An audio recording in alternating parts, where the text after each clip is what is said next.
الرحمن الرحیم۔ ماہ مبارک ذی الحجہ، یوم عرفہ کے بعد بہت ہی عظیم دن، یوم عید قربان، جس میں کہا گیا ہے، تاکید کی گئی ہے کہ تمام مسلمانوں کو قربانی اللہ کی راہ میں کرنی چاہیے، تاکہ انسان اللہ کی بارگاہ میں یہ چیز جان سکے کہ وہ اللہ کی بارگاہ میں کتنا متقی ہے۔ جس طرح کہ خود قرآن نے ارشاد فرمایا، جو لوگ قربانی کرتے ہیں ان کے اعتبار سے، کہ جان لو کہ خدا کی بارگاہ میں نہ تو ان جانوروں کا گوشت پہنچتا ہے اور نہ ہی خون پہنچتا ہے، بلکہ اگر پہنچتا ہے تو کیا، تمہارا تقوی۔ مفہوم آیت یہ بتا رہی ہے کہ انسان کی قربانی کرنے کا مطلب اس کا پرہیزگار بننا ہے، اس کے تقوی کا اندازہ ہونا ہے کہ یہ دیندار کتنا ہے، اللہ سے ڈرنے والا کتنا ہے۔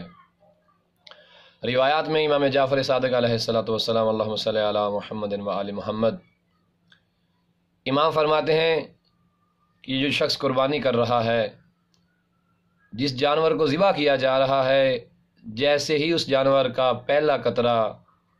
خون کا زمین پر گرتا ہے تو اللہ سبحانہ و تعالیٰ کی ذات اس قربانی کرنے والے کے تمام گناہ معاف فرما دیتی ہے، اور اسے یہ بھی پتہ چل جاتا ہے کہ اس کے اندر کتنا تقوی ہے، یہ کتنا متقی ہے۔ رسول اسلام صلی اللہ علیہ وآلہ وسلم سے جب قربانی کے متعلق سوال کیا گیا کہ ثواب کیا ہے،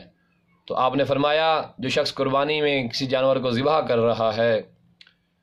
تو جانور کے ہر بال کے عوض میں اللہ سبحانہ و تعالیٰ کی ذات اس قربانی کرنے والے کو ایک نیکی کا اجر دیتا ہے۔ جتنے بال اس جانور کے اندر ہوں گے، ہر بال کے عوض اللہ سبحانہ و تعالیٰ کی ذات اس قربانی کرنے والے کو ایک نیکی کا ثواب عطا کرے گا۔ پھر رسول اسلام صلی اللہ علیہ وآلہ وسلم نے فرمایا کہ لوگوں، قربانی کرنے کا مطلب یہ ہے تاکہ جو غریب لوگ ہیں، فقراء مساکین ہیں، وہ گوشت اچھی طرح سے کھا سکیں۔ یعنی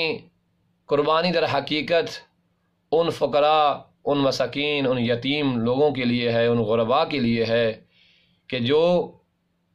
اپنی حیثیت کے اعتبار سے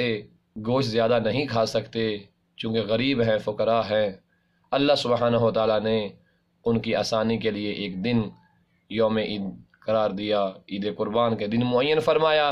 تاکہ صاحب حیثیت لوگ قربانی کریں اور غریب لوگ پیٹ بھر کے